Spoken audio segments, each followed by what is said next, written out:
उसके बाद ही आप लोगों को बताएंगे। देखिए पहले इसको आप देख लीजिए, इसको ऐसे पहना जाता है। हाँ।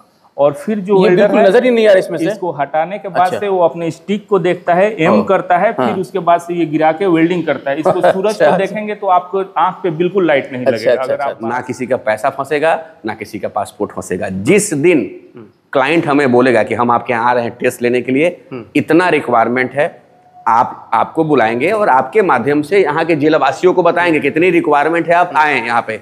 वो आएंगे, क्लाइंट भी आएगा, वो टेस्ट लेगा। अगर उनका सिलेक्शन हुआ तो पासपोर्ट लिया जाएगा, अगर सिलेक्शन नहीं हुआ उसी वक्त पासपोर्ट लीजिए। और जंगल वगैरह रहता है, जंगल या आम घरों में भी आ जाए तो आप उसको क्या करेंगे, लाठी भाला से मार देंगे। तो इससे अच्छा उसको पकड़ के सेफली उसको जंगल में छोड़ दें, उसका भी जान बच जाए बेचारे का। देखिए ये पहली दफा, हालांकि इसको चलाने के लिए बहुत सारी चीजें, जैसे LIC कहता है जीवन के साथ भी जीवन के बाद भी, हम कहते हैं फ्लाइट से पहले भी फ्लाइट के बाद भी हम आपके साथ हर कदम, फ्लाइट के पहले और फ्लाइट के बाद। क्या बात है, बड़ा बढ़िया कोटेशन इन्होंने दे दिया कि फ्लाइट से पहले और फ्लाइट। जिप्सेट एकेडमी में है, जो कि सीवान का एक प्रतिष्ठित सेफ्टी मैनेजमेंट का इंस्टीट्यूट है। रामराज्य मोड़ पे है ये। अगर हनुमान टी के पास कभी आप आए होंगे तो हनुमान टी से ठीक लगभग 50 कदम पश्चिम दिशा में ये इंस्टीट्यूट अपने आप में एक तरह से देखा जाए तो सीवान का एक गौरव है। यहाँ पे हम लोग हैं और यहाँ एक बड़ी जो शुरुआत की गई है, जिस तरीके से यहाँ पे ट्रेनिंग दी जा रही है, खास करके सेफ्टी मैनेजमेंट से जुड़े हुए हर उस काम का। और उसके बाद यहाँ क्लाइंट भी आता है जो कि मिडिल ईस्ट से आकर के, और यहाँ पे ट्रेनिंग होने के बाद गल्फ ले जाया जाता है। क्या कुछ यहाँ का प्रोसेस है और किस तरह का यहाँ की व्यवस्था है, खास करके सेफ्टी से लेकर के, और क्लाइंट जब यहाँ पे आएगा तो उसका इंटरव्यू किस तरीके से यहाँ पे होगा, इन सारी चीज़ों को समझने के लिए आज हम लोग जिप्सेट एकेडमी में हैं। यहाँ पे उनके डायरेक्टर भी हैं, जो इसके इंस्ट्रक्टर हैं वो लोग भी हैं।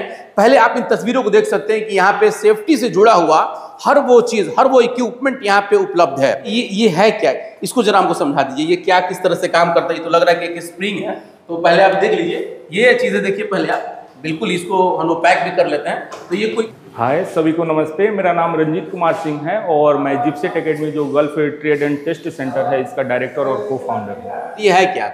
कंस्ट्रक्शन में कई तरह के वेरिकेशन होते हैं, सॉफ्ट वेरिकेशन, हार्ड वेरिकेशन, तो उसी में लोगों को सेपरेट करने के लिए बैरिकेड किया जाता है। ये है क्या आखिर, ये क्या है? वेल्डिंग के दौरान दूसरे को जो लाइट ना लगे, जैसे आप जानते हैं कि हॉट वर्क है जी हाँ, तो उससे रेडिएशन भी निकलती है और इतना स्ट्रॉन्ग लाइट होता है कि नग्न आंखों से आप उसको देखेंगे तो आपको लाइट लग सकता है और आपकी आंखों को खराबी आ सकती है। तो दूसरों लोगों को बचाएं। जैसे आप ये अगर वेल्डर पहनता है जैसे ये, तो आप नॉर्मल देखेंगे तो कुछ आपको ये दिखेगा नहीं।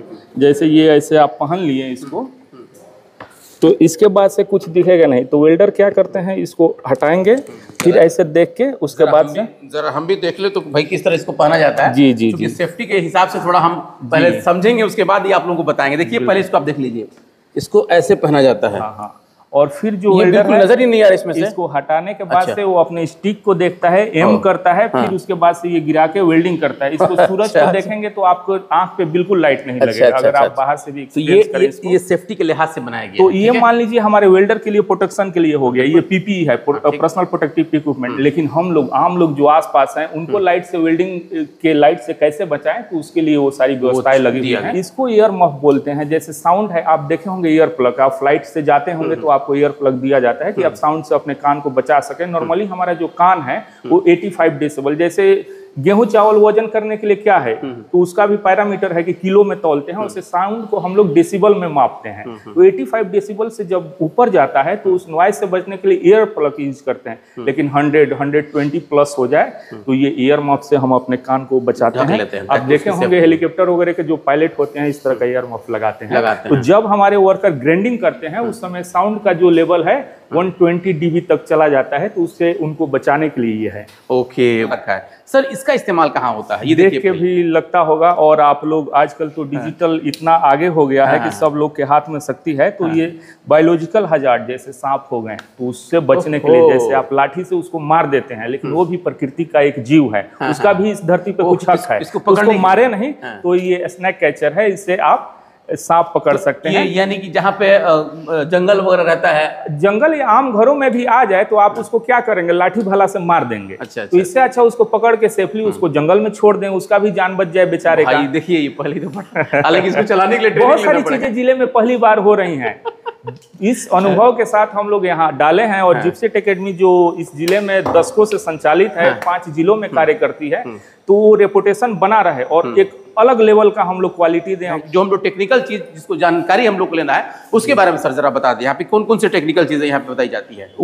वर्कर के जितने सारे ट्रेड हो गए कौशल साहब, जैसे वेल्डर हो गए, फिटर हो गए, रिगर हो गए, प्लम्बर हो गए, इलेक्ट्रीशियन हो गए, मेसन, कारपेंटर, उन सबको ट्रेंड करके हम लोग भेजेंगे। उसमें जो पहले से ट्रेंड है, गल्फ रिटर्न है, एक्सपीरियंस्ड है, उनको तो इसकी आवश्यकता नहीं है।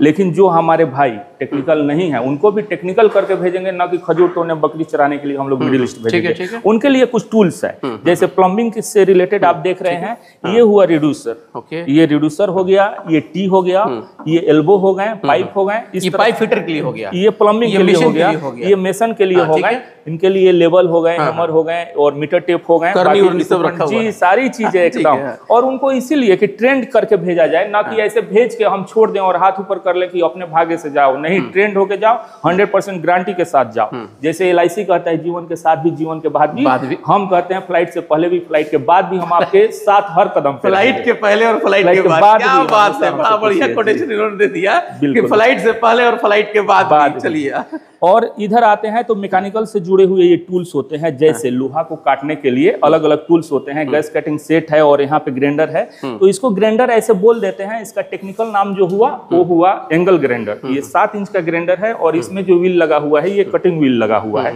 तो इसको कैसे ऑपरेट करेंगे, कैसे चलाएंगे, इसके सेफ्टी के लिए PPE क्या लगेंगे, वो सारी चीजें हम लोग बताएंगे। और जितने उसमें वी बनते हैं, कैसे पाइप को जोड़ा जाता है, पाइप के बीच में कितना गैप होता है, वो सारी चीजें। और इससे सिर्फ कटिंग ही नहीं होता है, ग्राइंडिंग के लिए 2 तरह के इसमें व्हील होते हैं जो यहाँ सारी चीजें अवेलेबल हैं। और इससे जो रखा हुआ है, हाँ, जैसे ये हो गया अपना ग्राइंडिंग व्हील, ये उससे मोटा है तो ये घसने के लिए हो गया, वो 90 डिग्री में कट करने के लिए हो गया। और उससे बचने के लिए इससे जो स्पार्क आएंगे, अपने आर्म को कैसे हमारे लोग प्रोटेक्ट करें, फिर क्या बात सामने जो है वो कैसे उसको प्रोटेक्ट करें, एप्रॉन, लेदर एप्रॉन से लेकर के और आपके स्किन सारी चीजें, हाँ, उसको प्रोटेक्ट करें। इसके लिए अलग अलग ग्लव्स भी देख रहे हैं। देखिए, तो इसमें मोटा भी है, ये रबर ग्लव्स हॉट वर्क नहीं कर सकते हैं, लेदर का भी है इसमें, जी, अलग अलग कामों के लिए हर चीज का रखा गया है। जैसे इससे आप हॉट वर्क करते हैं तो ये गल सकता है रबर, लेकिन इलेक्ट्रिकल वर्क करते हैं, कुछ ऐसा प्लम्बिंग का काम, तो कोल्ड वर्क में ये आपको बचा के रखेगा। फिर ये लेदर ग्लव्स हो गए, आर्क वेल्डिंग करते हैं, आर्गन वेल्डिंग करते हैं तो उसके लिए दूसरे ग्लव्स चाहिए, मैकेनिकल वर्क करते हैं उसके लिए आप देख लीजिए जरा यहाँ पे, सारी चीजें ये अलग अलग तरीके से देखिए। इसमें ग्लव्स का जो वैरायटी है 1 2 3 4 5 6 7 8 तरह का ग्लव्स। हम लोग ग्लव्स सिर्फ समझते हैं कि बस ठंडा से बचने के लिए, लेकिन यहाँ पे जो ग्लव्स रखा गया है सबका अलग अलग काम है। ऐसा नहीं कि कोई एक ही ग्लव्स पहन करके सब काम कर लीजिए, ऐसा बिल्कुल भी नहीं। सबका अलग अलग जॉब है और अलग अलग काम है और अलग अलग इसका बचाने का तरीका है। जी सर, और आपके पास और क्या चीज़ है सर? ये सब चीज़ क्या है? ये रिफ्लेक्टर हो गए, जैसे हेवी इक्विपमेंट होते हैं। हम लोग यहाँ पे देखे होंगे कि गाड़ी के पीछे एक रिफ्लेक्टर लगा रहता है, लेकिन आप कंस्ट्रक्शन में डे नाइट काम चलता है, ऑयल एंड गैस में, उसमें हेवी मशीनरी होती है, बड़े इक्विपमेंट, क्रेन होते हैं। तो उससे जो हमारे वर्कर हैं, तो रात में क्या होगा, ये रिफ्लेक्ट होता है, आप देख सकते हैं। तो इससे उनकी जान माल की रक्षा होगी, पता चल जाता है, हाँ, ऑपरेटर को भी पता चल जाएगा कि वहाँ पे आदमी खड़ा है, तो ये उसके लिए रिफ्लेक्टर्स हो गए। एक्सटिंग्विशर इसको बोलते हैं। अलग अलग कार्यों के लिए ये सारी चीजें हैं। कि जैसे आग के भी कई प्रकार होते हैं, जैसे एक डोमेस्टिक फायर हो गया जिसमें पेपर वुड से हो गया, तो उसके लिए कौन सा फायर एक्सटिंग्विशर यूज करना है। फिर इलेक्ट्रिकल हो गया, जैसे लाइन में अगर आग लग गया उसको पानी से बुझाएंगे तो क्या होगा, और भड़क सकता है, या जो डालेगा उसको भी उसके जान को खतरा हो सकता है, नुकसान हो सकता है। फिर ऑयल एंड गैस में आग लग गया तो क्या होगा, केमिकल फायर है तो क्या होगा। तो अलग अलग तरह के फायर एक्सटिंग्विशर होते हैं और कैसे ऑपरेट करना है उसका पास मेथड होता है, तो वो भी हम लोग चलाना बेसिक चीजें सिखाते हैं। और न सिर्फ इंडस्ट्री के लिए बल्कि आप अपने समाज में भी हैं, कहीं बड़े जगह पे जाएंगे तो वहाँ पे इस तरह की व्यवस्थाएं होती हैं, आप उसको ऑपरेट कर पाएंगे। और जो हमारे यहाँ नॉन स्किल्ड लोग हैं, जैसा कि आपने बताया सेफ्टी के लिए है, तो फायर वॉच हो गए, सेफ्टी ऑफिसर हो गए, इंजीनियर मैनेजर, वो सारी वो सारी चीजें होती ही हैं। लेकिन जो वर्कर ट्रेड हो गए, फिटर हो गए, वेल्डर हो गए, प्लम्बर हो गए, इलेक्ट्रीशियन हो गए, मेसन हो गए, कारपेंटर हो गए, बेसिक काम जानते हैं। कई भाई के पास सर्टिफिकेशन नहीं है, उसके लिए भी व्यवस्थाएं हैं। जो काम नहीं जानते हैं उनको काम सिखा के हम लोग अच्छे कंपनी में जो रजिस्टर्ड है, ट्रायल एंड टेस्टेड है, दशकों से संचालित है, और जो रजिस्टर्ड भी हैं उन्हीं के साथ वो हमारे एसोसिएट पार्टनर हैं और उनके साथ हम लोग कार्य करते हैं। क्लाइंट कब कब यहाँ पे आता है? ये समय समय पे क्लाइंट हमारे यहाँ आते रहेंगे। और अभी भी हमारे यहाँ जो मिडिल ईस्ट में कुवैत हो गया, ओमान हो गया, UAE हो गया, उसके लिए रिक्वायरमेंट है। सऊदी के लिए बहुत जल्द आने वाला है और क्लाइंट का भी विजिट बहुत जल्दी होने वाला है। तो क्लाइंट इंटरव्यू करने के वक्त आप लोग पासपोर्ट जमा कर लेते हैं या उसके बाद? हाँ, बहुत महत्वपूर्ण क्वेश्चन है। हमेशा क्या होता है, प से पैसा प से पासपोर्ट, दो ही बड़ा प्रश्न होता है, दोनों चीजें फंस जाती है। हम पासपोर्ट लेंगे ही नहीं कैंडिडेट का। जैसे ही हमारे यहाँ रिक्वायरमेंट है वो अपना पासपोर्ट लेके आए, टेस्ट हमारे सिलेक्शन हो गया तो हमें ना दें, जो रजिस्टर्ड संस्थाएं हैं वो वीजा प्रोसेस के लिए जमा होंगे। नहीं हुआ तुरंत अपना पासपोर्ट लीजिए, अपने घर जाइए, फिर अगला रिक्वायरमेंट आएगा हम आपको बुलाएंगे।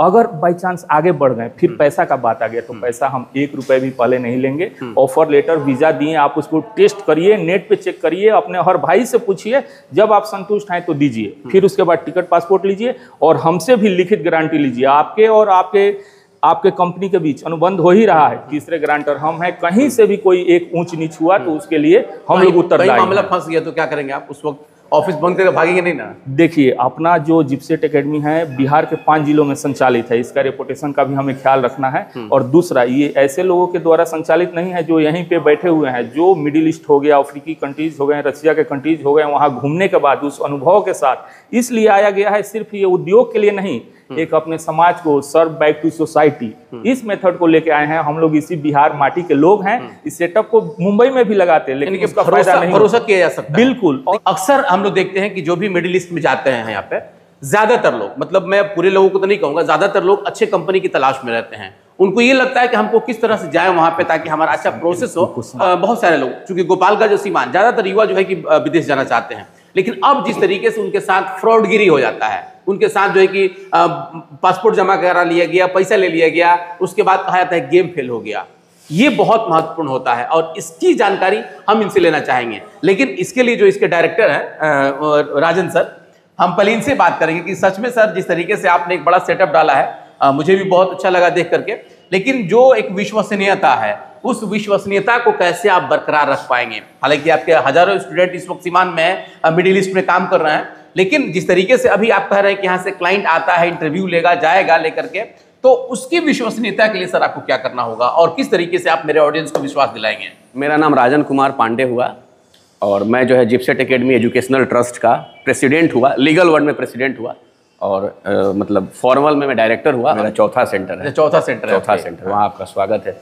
एक बात समझना होगा ये कि हम लोग लाइसेंस्ड ऑफिस नहीं है और हम लोग वो एजेंट भी नहीं है कि पैसा ले लिया उसके बाद से मोबाइल बंद कर दिए तो संबंध खत्म। ये एकदम सही बोलेंगे, एजेंट नहीं है। एजेंट नहीं है। मोबाइल एजेंट के पास क्या होता है, मोबाइल आप बंद कर दिए संबंध खत्म। वो कहाँ का है नहीं है आप जानते उसको नहीं। बिल्कुल, वो भी हम नहीं है। सिंपल समझिए, कोई भी लाइसेंस ऑफिस होती है तो क्या होता है कि जो भी इंजीनियर्स होते हैं, स्टाफ होते हैं, प्लम्बर होता है, इलेक्ट्रिशियन होता है, तो उसको ऑफिस के अलावा एक टेस्ट सेंटर की रिक्वायरमेंट होती है जो बड़े एरिया में होना चाहिए। बिल्कुल। वो हमारे जैसे इंस्टीट्यूशन को पकड़ती है, उसको अप्रूव करती है। तो ये एक टेस्ट सेंटर है। हम पैसा लेंगे ही नहीं, हम पासपोर्ट लेंगे ही नहीं।